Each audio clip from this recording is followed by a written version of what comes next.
विवेक और टीना की शादी को कुछ दिन ही हुए थे। उन दोनों ने डिसाइड किया कि वे अपना हनीमून शिमला में बनाएंगे।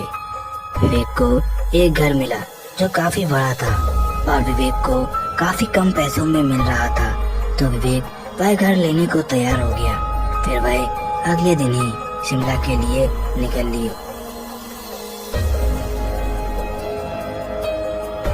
वहां पहुंचकर वे दोनों उस घर में चले गए। उन दोनों ने अपना अपना सामान सेट किया और अपने कमरे में चले गए। अपने कमरे में जाने के बाद वे दोनों रोमांस करने लगे। टीना विवेक के नीचे और विवेक उसके ऊपर था। वे दोनों एक दूसरे में खो से गए थे।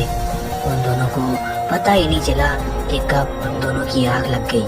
टीना की आग आधी रात को किसी के रोने की आवाज से खुली।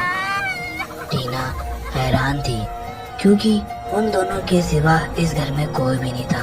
टीना ने अपने ऊपर एक शॉल डाली और उस आवाज का पीछा करने लगी। उस आवाज का पीछा करते करते वह उस घर के एक कमरे में आ गई। उसने देखा उस कमरे की खिड़की के पास एक नकाब में एक औरत खड़ी थी। उसका मुंह खिड़की की तरफ था। टीना ने डरते डरते उस औरत से पूछा, कौन हो तुम और यहाँ पे क्या कर रही हो? तब भी वही औरत कुछ नहीं बोली। टीना ने हिम्मत बनाकर उस औरत के पास गई और उसके कांधे पे अपना हाथ रखते हुए कहने लगी, कौन हो तुम? कि तभी वही औरत अपना खौफनाक चेहरा लेकर पीछे पलटी। उसका ये चेहरा देखकर टीना बहुत डर गई। उस औरत की लाल आंखें और चेहरा कटा हुआ था जिसमें से खून निकल रहा था। फिर वही औरत टीना को देखकर जोरों से चिल्लाने लगी। टीना बहुत डर गई। टीना के हाथ पैर काम करना बंद हो गए थे। टीना मानो एक जगह पे जमती गई हो। टीना ने हिम्मत बनाई और विवेक के कमरे की तरफ भागने लगी, लेकिन विवेक कमरे में नहीं था।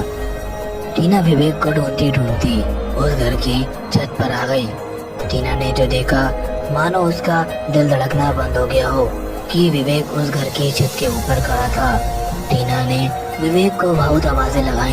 विवेक के ऊपर टीना की आवाजों का कुछ भी फर्क नहीं पड़ रहा था, मानो जैसे किसी ने विवेक को अपने वश में कर लिया हो। कि अचानक विवेक छत से नीचे कूद गया। ये सब देखते ही मानो टीना की जान निकल गई हो।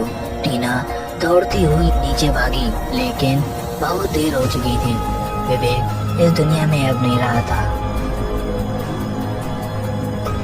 टीना को विवेक के पास से एक लेटर मिला।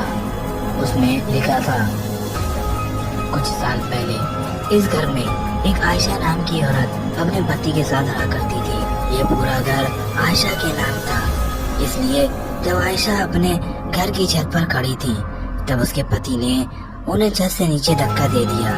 ऊपर से गिरकर आयशा की मौत हो गई थी क्योंकि उसका पति ये घर बेचना चाहता था। आयशा ये सब होने नहीं दे रही थी, तभी उसने अपनी पत्नी को ऊपर से धक्का देकर मार दिया था। इस हादसे के बाद टीना कुछ दिनों तक हॉस्पिटल में एडमिट रही।